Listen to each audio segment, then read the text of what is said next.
Breaking news tonight, a pregnant black woman and her military lieutenant husband were falsely accused of theft at a local grocery store. Security cameras revealed everything. Hey, Ariana, are you there? Kindly tell us what happened in details in the future movie. Hey, yes, I'm here. I'm standing outside the grocery store where this incident took place just days ago. According to witnesses, Cynthia, a white woman, deliberately planted a $40 bottle of vitamins into the couple's shopping cart when they weren't looking, then screamed theft accusations. Let's watch. They stole from me. I saw them. These people took my vitamins right out of my basket. Thieves! Somebody call the police. They didn't take anything from you. Liar! You're a liar. Give them let's back. slow down. Everybody take a breath, all right? She was right you didn't there. touch your I saw cart. her. Let's just talk this out calmly, please. A pregnant woman stood frozen in the middle of a grocery store aisle, one hand resting protectively on her baby bump. Across from her, a furious stranger pointed and shouted, calling her a thief loud enough for everyone in the store to hear. Her husband, still in his military uniform, quickly stepped in front of her, trying to shield her from the growing crowd. Curious shoppers began to gather around, some even pulling out their phones to record the scene. What began as an ordinary Tuesday shopping trip was about to turn into a nightmare, but not for the reasons that angry woman expected. The store's security cameras were recording every second of it. Before we go on, tell me, where are you watching from? And if this is your first time here, don't forget to hit that subscribe button, because stories like this deserve to be heard. Trust me, you won't believe how this one ends. Earlier that day, Isaac and Jennifer had walked into the grocery store around 2 p.m. It was a small neighborhood place where everyone knew each other, the kind of store where the owner greeted you by name and the cashiers remembered your favorite snacks. Jennifer was 6 months pregnant with their first child, and the couple had planned a quick trip to pick up some healthy groceries and a few baby items the store had just started stocking. Isaac had come straight from his military base after finishing his shift, still wearing his uniform before heading home with his wife. That morning, Jennifer had made a list of everything they needed for the week. When they arrived, the couple grabbed a cart and started moving through the aisles, picking up fruits, vegetables, whole grain bread, and a few pregnancy vitamins. The store was quiet that afternoon, with only a few shoppers walking around. Jennifer moved slowly, getting tired easily these days. Isaac kept asking if she wanted to take a break, but she smiled and said she was fine. They chatted about baby names, laughed about their future, and enjoyed this peaceful moment together. What they didn't realize was that someone was watching them. 2 aisles away stood Cynthia, who had come into the store about 10 minutes later. She carried a small basket and pretended to shop, but her eyes kept following the couple. She noticed how they smiled at each other, how Isaac gently guided Jennifer away from a shelf she almost bumped into, and how lovingly they looked at baby bottles together. Something dark and jealous stirred inside her, a feeling she couldn't explain. Cynthia reached into her own basket and pulled out an expensive bottle of vitamins worth about $40. She glanced around. The only employee she could see was busy helping another customer at the front. Thinking no one was watching, she made her move. What Cynthia didn't know was that the store had recently installed small security cameras after a theft a few months earlier. They were hidden in corners, easy to miss, and Cynthia had never noticed them before. She slowly walked closer to Isaac and Jennifer's cart. The couple had stepped away for a moment to check something on the shelf, leaving their cart behind. That's when Cynthia did it. She casually passed by and dropped the pricey vitamin bottle into their cart, hiding it under their groceries. Her heart was racing, but she thought her plan was perfect. A cruel plan, one that would soon spiral completely out of her control. Jennifer and Isaac returned to their cart, unaware that something had just been planted inside something that would change everything. After picking up the last few items on their list, Isaac and Jennifer started walking toward the checkout counter. That's when it happened. Cynthia suddenly began screaming at the top of her lungs. The sound was so sharp and unexpected that everyone in the store froze. Isaac and Jennifer stopped mid-step, confused and startled. Cynthia pointed straight at them, her face flushed with fake anger. "They stole from me," she yelled. "They took my vitamins." Her voice echoed through the small store as she repeated the word thief over and over, louder each time. The cozy grocery store now felt suffocating. Shoppers stopped what they were doing and turned to stare. Some moved closer, whispering to each other. A few pulled out their phones and began recording. What would you do in that moment? Could you stay calm if someone accused you like that? Jennifer's face turned red with embarrassment. Her hands instinctively moved to her belly, protecting her unborn child. Isaac tried to ask what Cynthia was talking about, but she only screamed louder. She demanded the staff check their cart. She claimed she knew they had stolen her vitamins. She even threatened to call the police if no one did anything. Hearing the chaos, the store owner, Tom, an older man who had run the store for more than 20 years, came rushing out from his office. He recognized Isaac and Jennifer. They were regular customers, always polite and respectful. But now, seeing Cynthia shouting so confidently, even Tom didn't know what to think. Isaac calmly explained that they hadn't taken anything. His military training showed in his voice, controlled, steady, but firm. Beside him, Jennifer's eyes filled with tears. She couldn't believe this was happening. Still, Cynthia pressed on. She insisted that they check the card. She described the missing vitamin bottle in detail, the brand, the color, the exact size. Her confidence made it sound believable. Then one of the store employees spotted it. The bottle was sitting right there in Isaac and Jennifer's cart, hidden among their groceries. Jennifer gasped. She had never seen it before. Isaac immediately said it wasn't theirs, but Cynthia was already smirking, acting as if she had proved her point. She demanded an apology. She wanted them arrested for theft. Around them, the crowd whispered. Some people looked at the couple with suspicion. Others seemed uncomfortable, unsure what to believe. And through it all, phone cameras kept rolling, capturing every painful second. Jennifer's quiet tears began to fall, her shoulders trembling as she stood there being called a thief in front of strangers. Isaac wrapped his arm around her, trying to comfort her, while desperately wondering how that bottle ended up in their cart. That's when Tom remembered something important. He raised his hands, asking everyone to calm down. Then, in a steady voice, he said there was a way to find out exactly what happened. The moment he mentioned the store's security cameras, the color drained from Cynthia's face. She had been so focused on making a scene, so sure that this small neighborhood store wouldn't have any surveillance, that she never even thought about the cameras. Her confidence began to crack. She quickly said that cameras weren't necessary, that she knew what she had seen. But Tom wasn't listening. He was already walking toward his office, inviting everyone to come watch the footage with him. Isaac and Jennifer followed right away. They knew this would finally prove their innocence. Cynthia hesitated, her feet almost frozen to the floor. But refusing to go would only make her look guilty. With no choice left, she followed behind them, her mind racing to find a way out. The office was small and crowded once everyone squeezed inside. Tom sat at his desk, pulled up the camera feed, and began rewinding the footage to about 20 minutes earlier, when Isaac and Jennifer had first entered the store. The video was clear. Everyone could see the couple walking in, grabbing their cart, and moving calmly through the aisles, picking up groceries, chatting and laughing together. Then Cynthia appeared on the screen. They all watched as she quietly followed them from a distance. They saw her take a bottle of vitamins from her own basket, glance around nervously, and then, right there on camera, walk up to Isaac and Jennifer's unattended cart and drop the bottle inside. The room fell completely silent. The only sound was the faint hum of the computer fan. Jennifer let out a shaky breath. She hadn't realized she was holding. Isaac shook his head in disbelief. They had been set up, and now they had proof. Tom replayed the clip to be sure. The evidence was undeniable. Cynthia had deliberately planted the vitamins, and then tried to frame the couple for theft. Cynthia's voice trembled as she tried to explain. She said the camera angle must have been misleading, that it wasn't what it looked like. But the video was crystal clear. There was no other explanation. Tom's expression hardened. The confusion on his face turned to anger. He looked at Isaac and Jennifer and apologized sincerely. He told them he was sorry for what they'd been put through, that he should have checked the cameras before letting things get so out of hand. Isaac accepted his apology, but his eyes were fixed on Cynthia. Calmly, he asked her why. Why would she do something so cruel? Why frame two innocent people?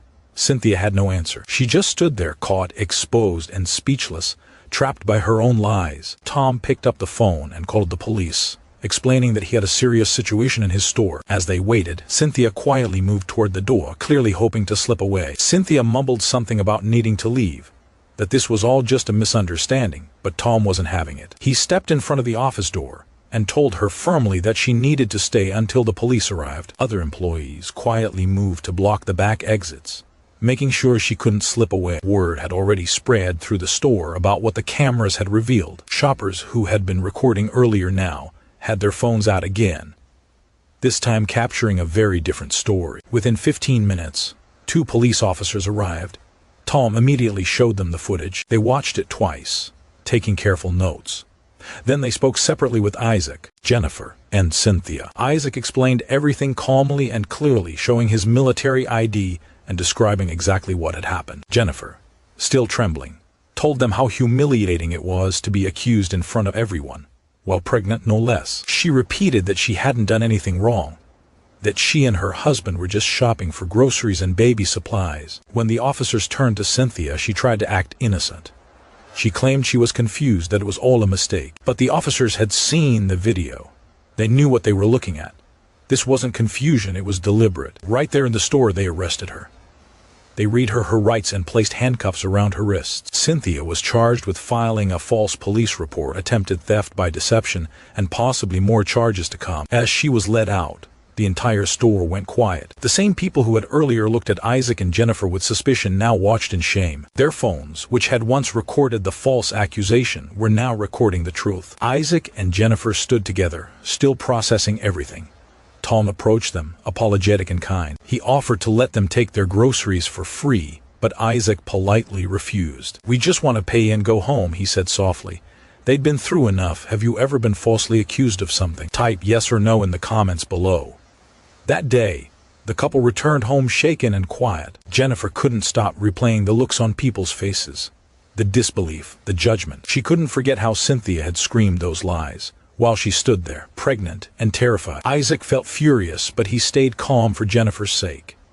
He didn't want stress to hurt her or the baby. That night, they talked about what to do next.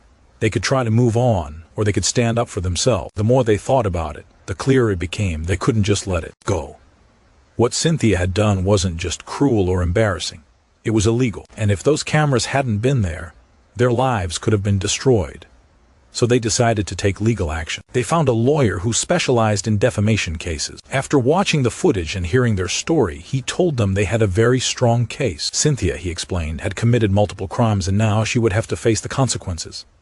Cynthia had gone too far. By accusing Isaac and Jennifer of theft, she had filed a false police report. By planting the vitamins in their cart, she had committed attempted fraud. And by publicly calling them thieves in front of a crowd, she had defamed their character. Isaac and Jennifer's lawyer filed a civil lawsuit against Cynthia for defamation. The lawsuit stated that she had falsely accused them in front of witnesses, and that her lies had damaged their reputation. Even though the truth came out quickly, the harm was already done. People had heard her shouting. People had recorded her accusations. And for that moment in time, everyone had looked at them like criminals. The lawsuit asked for a significant amount in damages. It also described the emotional trauma Jennifer had suffered, especially as a pregnant woman put through such an intense, humiliating experience. Cynthia hired a lawyer to defend herself, but there wasn't much she could do. The security footage told the whole story. Multiple witnesses confirmed what they saw. The evidence was overwhelming. Meanwhile, the criminal case was also moving forward. The district attorney decided to prosecute Cynthia for her actions. Her lawyer tried to negotiate a plea deal, but Isaac and Jennifer refused. They didn't want leniency, they wanted accountability. They wanted people to understand that false accusations have real consequences. The criminal trial was short because the evidence was so clear. The prosecution showed the security footage, presented witness statements from Tom and his employees, and included testimony from Isaac and Jennifer. Cynthia's defense tried to claim it was all an honest mistake, that she truly believed the vitamins had been taken by accident. But the video destroyed that story. It showed her taking the bottle from her own basket and placing it in the couple's cart on purpose. There was no misunderstanding, only intent. The jury didn't take long. They found Cynthia guilty of filing a false police report and attempted fraud. The judge sentenced her to 6 months in jail, part of which could be served through a work release program. She was also given probation and community service. But her punishment wasn't over yet. The civil lawsuit turned out to be even more damaging, especially to her finances. During the civil trial, Isaac and Jennifer's lawyer focused on the emotional and reputational harm Cynthia had caused. Jennifer's doctor testified about the stress she endured in the weeks after the incident, explaining how severe stress could have affected both her and her unborn baby. The lawyer argued that Cynthia's lies could have destroyed their lives if not for those cameras. He reminded the jury that Isaac's military career could have been ruined if there had been even a shadow of doubt about his integrity. Cynthia's lawyer argued that the requested damages were too high, that she had already suffered enough through the criminal conviction. But the jury disagreed. After careful deliberation, they ruled in Isaac and Jennifer's favor, awarding them a large financial settlement for the emotional distress, humiliation, and lasting impact of Cynthia's false accusation. The jury's decision changed everything. The total settlement covered all of Isaac and Jennifer's legal costs, compensation for emotional distress, and punitive damages, meant to punish Cynthia and send a message to anyone who might think of doing something similar. Reports said the amount was in the six-figure range, with some sources estimate it to be close to $300,000. Though their lawyer never confirmed the exact number publicly. When the verdict was read, Cynthia's face said it all. The reality finally sank in. Her prejudice and cruelty had led her to commit a terrible act, and now she was paying the price. Beyond the jail time and the crushing financial penalty, Cynthia faced even more fallout. Her employer, after learning about the case and seeing the footage, fired her immediately, releasing a statement saying her actions didn't reflect their company's values. Her reputation was destroyed. Anyone who searched her name online would find countless articles about what she had done. Future employers would see it. Future landlords would see it. Unable to pay the full judgment, she eventually declared bankruptcy. Her wages were garnished, with a portion of every paycheck going to Isaac and Jennifer for years to come. Some said she got what she deserved. Others thought the punishment was too harsh, but nearly everyone agreed.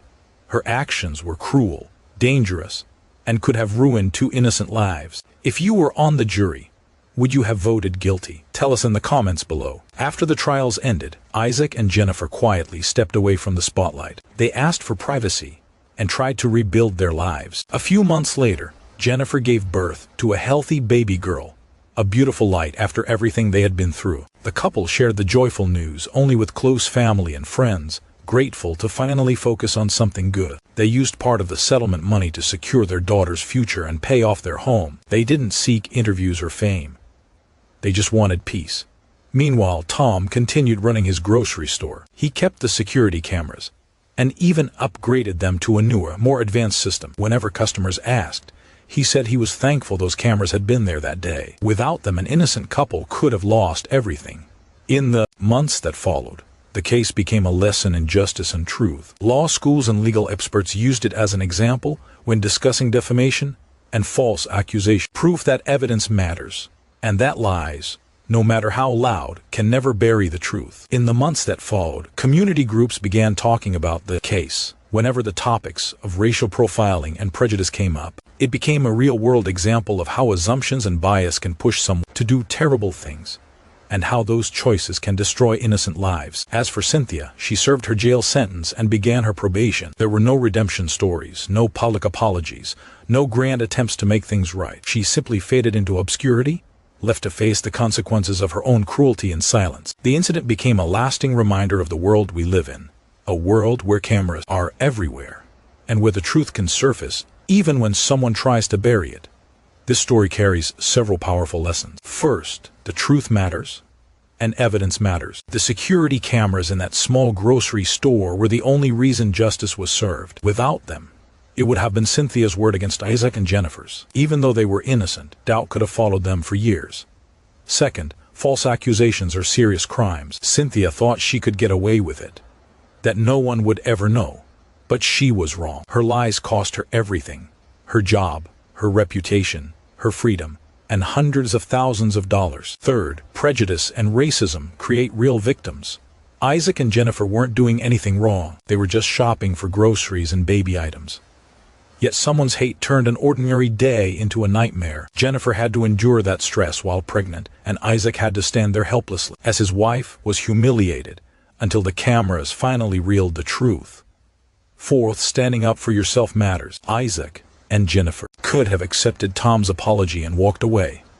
Many people would have, but they chose to fight back. They chose to hold Cynthia accountable. Because of that decision, justice was served, not just for them, but for anyone who's ever been wrongly accused. The case also underscored the importance of security systems for business owners. Tom had installed those cameras after a small theft incident, never realizing it one day saved two innocent people from being branded as criminals. After this case, many small businesses in the area started installing their own cameras, realizing that surveillance doesn't just protect merchandise, it can protect lives, reputations, and truth itself. For Isaac and Jennifer, the experience changed them in quiet but lasting ways. They became more cautious in public, more aware of how quickly an ordinary day can spiral into chaos. But they also gained faith in the justice system. Faith that when solid evidence is presented, truth can still win. They didn't let that terrible day define them. They focused on their new baby, on building their life together, and on healing. But they never forgot what happened in that grocery store on that Tuesday afternoon. How could they? It was a reminder that prejudice still exists, that hate can disguise itself as certainty, but also that truth has power. Evidence matters. Cameras don't lie. And justice, even when it comes slowly, always catches up with those who deserve it. The security footage from that day was preserved and used in multiple legal proceedings. It showed everything: Cynthia's careful movements, her suspicious glances, her deliberate act of planting evidence, and the single decision that changed so many lives. That footage didn't just prove Isaac and Jennifer's innocence, it saved them. Without it, they might have been arrested, forced to fight false charges in court. Isaac's military career could have been destroyed. Their reputations might never have recovered, all because one woman chose to act out of hate. Tom thought about that day often. He thought about how differently things could have gone if he hadn't installed the cameras, and how close Isaac and Jennifer came to being victims of someone's lies. He was grateful he'd made that investment, even though at the time it felt unnecessary. The employees who witnessed everything never forgot it either. They had seen how quickly things could spiral out of control, how someone could sound so confident, so certain, and still be completely lying. It taught them to question, to look for evidence, and to never believe the loudest voice in the room without proof. For the other shoppers, guilt came later. Many of them had looked at Isaac and Jennifer with suspicion that day. Some had even believed Cynthia's accusations, if only for a moment. When the truth came out, they had to face their own biases, to ask themselves why they were so quick to believe a lie. Several later said the experience changed them. They learned not to jump to conclusions, not to let prejudice guide their instincts, and to wait for facts before forming opinions. The case didn't just affect the couple. It affected everyone around Cynthia too. Her family and friends struggled with shame and disbelief. Some defended her at first, insisting she couldn't have done such a thing, until the footage made denial impossible. Her employer had to address the scandal publicly, saying her behavior didn't reflect company values. The ripple effects of her actions spread far beyond her own life. The legal community also paid attention. A $300,000 judgment for a defamation case over a grocery store incident was significant, almost unheard of. It sent a strong message: false accusations have real costs. Lawyers began using the case as an example for clients, warning them, this is what can happen when you lie. This is the price of false accusations. For Isaac and Jennifer, though, it was never about the money. It was about accountability. It was about making sure Cynthia faced the consequences of her actions, and showing that you can't target innocent people and get away with it. They used most of the settlement to create a college fund for their daughter, turning something painful into something hopeful. The rest went toward paying off their home, helping their family feel safe again. Isaac continued his service in the military, supported by his commanding officers who stood by him once the truth was clear. Jennifer focused on motherhood. Her pregnancy, though stressful, ended with the birth of a healthy baby girl, something she remained deeply thankful for. Still, the experience left a mark. The couple became more cautious in public, always noticing security cameras wherever they went. They felt safer in places with visible surveillance, a quiet reminder of how fragile trust can be. But this story isn't just about one incident in one store. It's about something bigger, about how prejudice, bias, and assumptions can turn ordinary moments into nightmares. Isaac and Jennifer's story had a happy ending because there was evidence, because there was a camera. But how many others aren't so lucky? How many innocent people have faced false accusations without proof to defend them? The case became a reference point in discussions about racial profiling and false claims. Community groups, schools, and churches began using it as an example, a lesson about empathy, fairness, and the importance of not judging people based on assumptions. The entire confrontation had lasted less than an hour, but its impact reached far beyond that Tuesday afternoon. It became a case study in law schools, a talking point in community meetings, and a reminder that justice depends on truth. For Isaac and Jennifer, it was one of the worst experiences of their lives, until the truth came out. Being falsely accused in public, especially while pregnant, is a humiliation few could imagine. But thanks to one store owner, one camera, and undeniable evidence, justice prevailed. They got the truth, they got vindication, and they got to move forward, stronger, wiser, and more united than before. For the rest of us, their story stands as a warning and a lesson. Always seek truth before making judgments. Remember that your actions have consequences. And in a world filled with cameras, lies don't stay hidden for long. The story of Isaac, Jennifer, and Cynthia isn't just about one moment. It's about accountability, justice, and the enduring power of truth. Because sometimes, it only takes one camera to capture the moment when right defeats wrong.